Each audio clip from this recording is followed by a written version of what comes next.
después de haber estudiado el discurso inaugural de Max Horkheimer al asumir eh, la dirección del Instituto de Frankfurt en 1931 y de haber también estudiado algunos de los primeros textos de Marcuse, en donde intenta una fundamentación del marxismo que pueda colocar sobre nuevas bases no positivistas la teoría de la revolución. Vamos a ocuparnos ahora de otra de las principales figuras de la Escuela de Frankfurt, la figura del filósofo Theodor Wiesengrund Adorno. A diferencia de Horkheimer y Marcuse, la obra de Adorno se centra en el problema de la estética y en particular de la filosofía de la música. Recordemos que Adorno era un músico profesional, había sido entrenado en las técnicas más avanzadas de composición de aquella época. Fue discípulo de Alban Berg en los años 30 y de Arnold Schoenberg, y compuso obras muy importantes que pueden ser, si ustedes quieren, pueden verlas por YouTube, algunas de las obras de Adorno, cuartetos de cuerda, piezas para piano, etc. Podríamos decir entonces que la gran contribución de Adorno a la primera escuela de Frankfurt es en el ámbito de la teoría del arte, y en particular de la estética. Y recordemos también que su tesis de habilitación versó sobre la estética de Kierkegaard y fue publicada en el año de 1933. Fue apenas después de finalizada la Segunda Guerra Mundial, cuando el instituto regresó a Frankfurt, que Adorno se convirtió en la principal figura filosófica de la escuela, y es en la década de 1960 cuando publicó sus principales obras filosóficas: La dialéctica negativa en 1966, sus textos sobre figuras centrales de la historia de la música europea como Beethoven, Mahler y Berg, los tres estudios sobre Hegel en 1963 y la teoría estética, que fue publicada póstumamente. Entonces, pues lo que voy a hacer ahora es unos comentarios generales sobre la estética de Adorno antes de pasar al texto que nos corresponde en la sesión de hoy. En su filosofía del arte, Adorno asume una posición similar a la de Horkheimer con respecto a la teoría, y que ya veremos más adelante. Así como para Horkheimer la teoría debe ser vista como inserta en los procesos sociales y no como algo independiente de ellos, es decir, como propone la teoría tradicional, para Adorno el arte es también un hecho social y no algo autónomo frente a la sociedad, como planteaba el romanticismo, por ejemplo, la teoría del arte sobre el arte. Un arte que se ve a sí mismo como incondicionado por los procesos sociales y anclado en el genio del artista no puede ser sino ideológico. El arte es un producto histórico, lo cual significa que se haya sumergido y condicionado tanto en su forma como en su contenido por procesos históricos sociales. Por ejemplo, las estructuras musicales con las que trabaja un compositor son formas históricas, heredadas del pasado, y constituyen, digamos, los ladrillos con los que la música es producida. Los principios de la tonalidad, la armonía, el contrapunto, la polifonía, etc., son resultado de procesos históricos, de tal modo que el oficio de componer no puede remitirse exclusivamente al genio del compositor, como si éste fuera un creador de las formas musicales que utiliza, desconectado por entero de la historia de esas formas musicales. El compositor, por el contrario, trabaja con materiales heredados del pasado, y su genio consistirá en transformarlos, en darles nuevas soluciones a problemas que ha generado esa historia de la música dentro de condiciones históricas específicas. De otro lado, la música es una praxis social en el sentido de que participa del despliegue tecnológico de la sociedad en un momento histórico específico.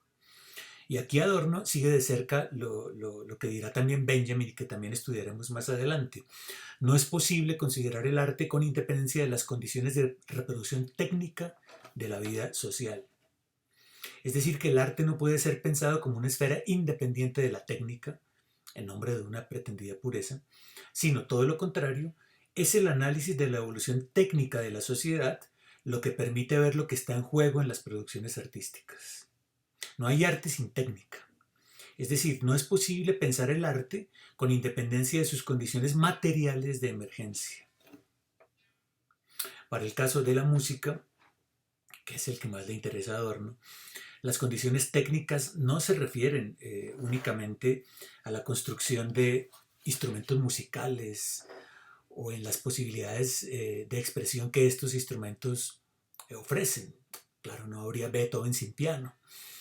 Eh, pero tampoco el análisis se remite solo al análisis de los medios de reproductibilidad técnica, el disco, la radio, la televisión, como pensaba Benjamin, sino por encima de todo con las condiciones de composición mismas. Para Adorno existe cierta correspondencia, cierta homología o isomorfismo de orden técnico entre la obra de arte y las estructuras sociales, tal como ya lo había visto Max Weber. Es decir, que la racionalización de la sociedad en su conjunto se corresponde con la racionalización del arte. Para Max Weber, en un ensayo escrito en 1911, titulado Los fundamentos racionales y sociales de la música, publicado apenas en los años 20, la creciente racionalización de las sociedades occidentales, es decir, la creciente instrumentalización de las esferas de valor y su desustancialización progresiva, tiene su contrapartida en la música, por ejemplo, en el desarrollo de la polifonía desde el Renacimiento, en la sofisticación de los sistemas de notación musical, en la tecnología de fabricación de instrumentos, en la creciente perfección de las interpretaciones por parte de los músicos, en el perfeccionamiento de los métodos de enseñanza en los conservatorios, etcétera, etcétera. Adorno toma estas tesis de Weber para mostrar desde una perspectiva hegeliana y marxista que la obra de arte expresa en sí misma las contradicciones de la vida social. La obra de arte es una homología en el sentido de que expresa en miniatura, como si fuera un microcosmos, una monada, los mismos principios racionales que gobiernan a la sociedad en su conjunto, las mismas contradicciones de la sociedad en su conjunto.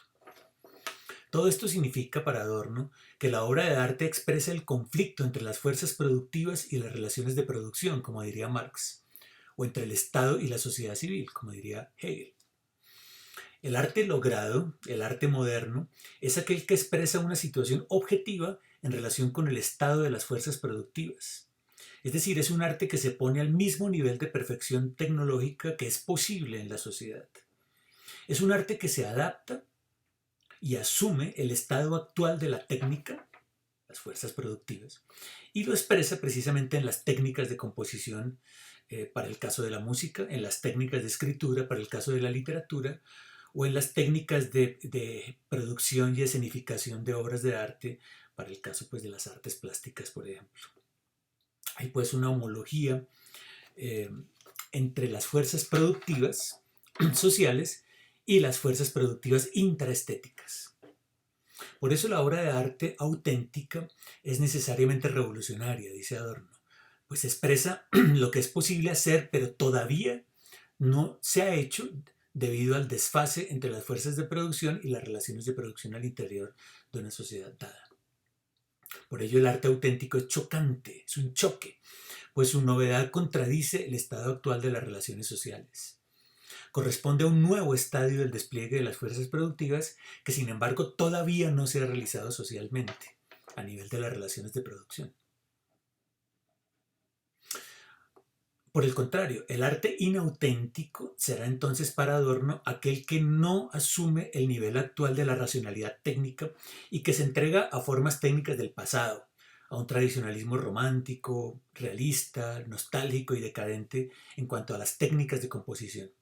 De ahí, por ejemplo, la crítica de Adorno al neoclasicismo de Hindemith o de Stravinsky. Es un arte retrógrado que no hace más sino estorbar el avance de la racionalidad estética. Un arte acrítico, porque no se opone al estado actual de las relaciones sociales, por lo cual será un arte fácilmente consumible. Será un arte funcional a las actuales relaciones de dominación. Al rehusarse a incorporar el desarrollo de las técnicas más avanzadas de composición, el artista se condena a renunciar también al poder de la crítica, para más bien adaptarse a formas ya superadas técnicamente. Hay aquí una regresión de carácter técnico, como veremos en el texto de hoy, un repliegue a estadios ya superados por los procesos de racionalización descritos por Max Weber y que tienen que ver con el despliegue del capitalismo industrial. procedimientos técnicos ya agotados y superados por el propio capitalismo, son incorporados a la obra de arte, haciendo de ella un producto inauténtico. Es un arte que tiende a excluir intraestéticamente el uso de procedimientos que se corresponden al nivel alcanzado por la tecnología actual de la que es posible la sociedad. La tecnología actual que la sociedad actual hace posible, pues. Por eso este arte será fácilmente absorbible, consumible, mercantilizado, mientras que el arte auténtico, el arte de vanguardia, que es el que le interesa a Adorno, será recibido como algo extravagante, ininteligible y bárbaro. La sociedad rechazará aquello que la contradice. ¿En qué consiste entonces la autenticidad de la obra de arte? Pues ya lo digo, en su incapacidad de adaptación, en su falta de funcionalidad. El arte auténtico es un arte de carácter negativo, y acá va a retomar Adorno nuevamente a Hegel, la dialéctica hegeliana. El arte auténtico es aquel que se caracteriza por su negativa a la identidad, a la identificación con el mundo tal como es. El arte auténtico no refleja el mundo, sino que lo combate, lo rechaza.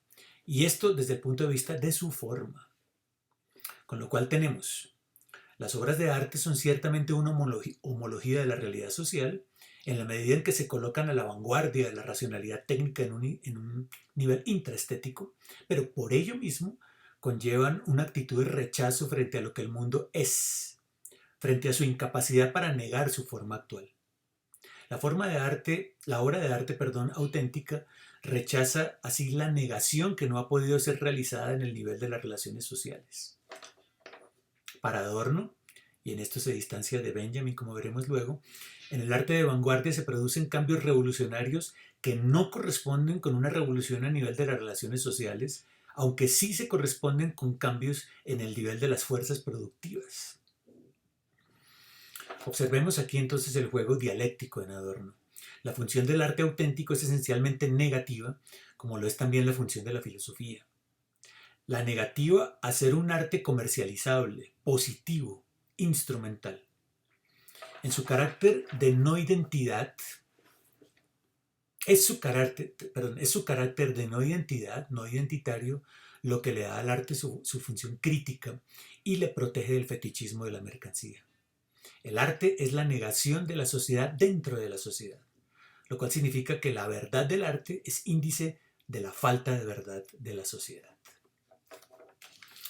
Bien, esto manera como de presentación general muy amplia pues de la teoría estética de Adorno, en particular de su teoría de la música, pero voy a pasar a lo que nos convoca el día de hoy, que es el ensayo sobre el carácter fetichista de la música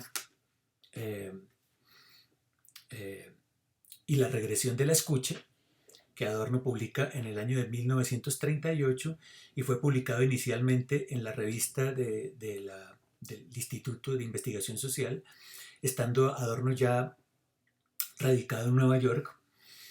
Y se trata pues de uno de los principales textos de Adorno escritos durante la década de 1930. Pues allí condensa pues algunas de sus ideas principales en torno al papel de la música en la industria cultural. El texto fue publicado luego, incluido luego por Adorno en su libro titulado Disonancias, la música en el mundo administrado de 1963, y se encuentra en el volumen 14 de la obra completa publicada en español por la editorial Akal, que es la edición que voy a utilizar en el día de hoy. En el prefacio de la tercera edición de este libro, Adorno comenta que el ensayo de 1938, cito, fue el primer reflejo de las experiencias norteamericanas del autor y pretendía responder al trabajo de Benjamin sobre la obra de arte en la época de su reproductibilidad técnica. Estas son importantes pistas que utilizaremos también para nuestra lectura del texto. Si seguimos esta segunda pista, de que es una respuesta pues, al texto de Benjamin, entonces los argumentos presentados aquí por Adorno deben leerse como una especie de respuesta entonces a las tesis que Benjamin presenta en ese texto que estudiaremos más adelante en nuestro curso, en el sentido de mostrar que los efectos de la masificación de la obra de arte no son de modo alguno positivos como pretendía Benjamin en aquel ensayo. Es decir, que el efecto de la masificación para la obra de arte, y en este caso para la música, es totalmente desastroso. Lejos de generar un efecto de choque sobre las personas, como decía Benjamin, el arte producido para las masas ha sido despojado por entero de su valor de uso y convertido en mercancía. Y esto es lo que ocurre no solo en la música ligera, sino también en la música seria, lo que la industria cultural denomina la música clásica, convirtiéndola en un objeto de consumo fácil. El argumento central del texto será entonces que la industria cultural promueve una fetichización del arte en el sentido ya dado por Marx a este concepto. La obra de arte es abstraída de su valor de uso y ofrecida como mercancía, como un bien cultural. Vamos a ver esto un poco más adelante. Es decir, que es un arte perfectamente funcional al capitalismo industrial. Por eso dice Adorno, cito, que la totalidad de la vida musical del presente está dominada por la forma de la mercancía. La música está en América, en Estados Unidos, esencialmente al servicio de los anuncios de las mercancías que han de adquirirse para poder oír música. Fin de cita, página 24 y 25, y por eso decía que el texto recoge las experiencias del autor en los Estados Unidos. Se ha producido entonces un cambio de función de la música. Este es uno de los argumentos duros del texto, en la página 26. ¿Y en qué consiste este cambio de función de la música? En que en el momento en que la música se integra al mecanismo de producción y el consumo de mercancías, las cualidades inmanentes de la música misma, o de la obra de arte, se tornan cada vez menos referentes y lo que se resalta es en cambio aquello que no pertenece a la obra de arte misma, sino al mundo de las mercancías en el que queda inscrita esa obra. Lo cual significa que la atención del consumidor de música clásica se desviará cada vez más de las cualidades de la obra y se concentrará cada vez más en aspectos particulares que son escenificados o producidos para el mercado. Se pierde con ello la totalidad en nombre de los detalles particulares que resalta la industria cultural con el fin de vender la obra, de hacerla fácilmente consumible. En otras palabras, la obra de arte será producida de tal forma que pueda adaptarse al gusto del consumidor, de modo que el único criterio de juicio sobre la obra no será otro que el del gusto. Un gusto que no es subjetivo, sino producido por la industria cultural misma.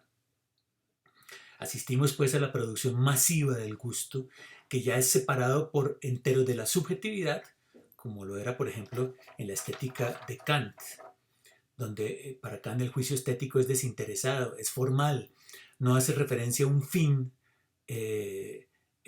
independiente, es un juicio puro, un a priori. Pero esto es todo lo contrario de lo que ocurre con la obra de arte en el mundo del capitalismo, dice Adorno. El gusto no se funda pues en una facultad, sino que es un hábito fabricado masivamente, como los autos y los cigarrillos. Por eso dice Adorno que con el capitalismo industrial, cito, ha nacido la edad de oro del gusto en el mismo instante en que ya no existe gusto alguno. Página 28. Pues, cito, al gusto y al disgusto ya no son adecuados, el gusto y el disgusto ya no son adecuados a los hechos. Fin de cita. Bien. Cambio pues de la función de la música que Adorno analiza desde dos polos que están relacionados dialécticamente. El polo de la producción, el fetichismo de la mercancía, y el polo del consumo, que es la regresión de la escucha. Aquí están pues las dos categorías que va a manejar Adorno en este texto, el fetichismo y la regresión. Voy a iniciar entonces el análisis con la categoría de regresión que Marx toma de Freud, así como toma la noción de fetichismo de Marx. La tesis de Adorno es que a través de la estandarización del sonido, el auditorio, es decir, la gente que escucha, ya no puede en realidad oír nada. Es como quien vive entre el mal olor, ya no se huele a nada. El auditor se adapta a una sociedad en la que solo prima la repetición y en la que la novedad no es otra cosa que la repetición de lo mismo. El auditor es así formado para ser consumidor. La palabra regresión entonces no tiene para Adorno un sentido similar al que le da Freud, es decir, el regreso a etapas previas del desarrollo psicológico de la sexualidad. Adorno se refiere más bien aquí a un efecto social que se produce en el comportamiento del auditor. La escucha regresiva tiene que ver con el hecho de que el auditor solo escucha lo que se le indica que debe escuchar, al igual que un niño pequeño. Es por eso que dice Adorno que la sensación del auditor cuando escucha una y otra vez los hits de la radio es la misma del niño goloso cuando sale de la pastelería, página 39. Es decir, que se comporta regresivamente en el sentido de que, como niños, se regocijan en la repetición misma. Repetir una y otra vez la misma canción, una y otra vez el mismo hit, hace que el auditor rechace todo lo que no le resulta familiar y se refugie solo en aquello que le genera confort. La regresión significa entonces que la gente se comporta como menor de edad, de forma heterónoma. Se acostumbra como los niños a depender de sus padres. Es un obstáculo al crecimiento del auditor. Como niños, los auditores prestan atención solo a los ritmos pegajosos, catchy, es decir, que su atención es dirigida solo hacia donde se dirige el foco de los medios de comunicación, hacia el aura de los artistas generada por efectos sonoros llamativos. Las habilidades de la escucha se empobrecen de este modo. Los oídos ya no oyen, sino que el oído se adapta. Con otras palabras, Adorno, al igual que Benjamin, constata la alienación de los sentidos que experimenta el individuo en la sociedad capitalista. Pero ya no es solo el shock de la ciudad como en Benjamin, sino el ruido que produce la industria cultural. Bien, este va a ser entonces el tono pues, que va a adquirir la argumentación de Benjamin en este texto y inmediatamente nos vamos a concentrar entonces en algunos de los argumentos centrales del artículo.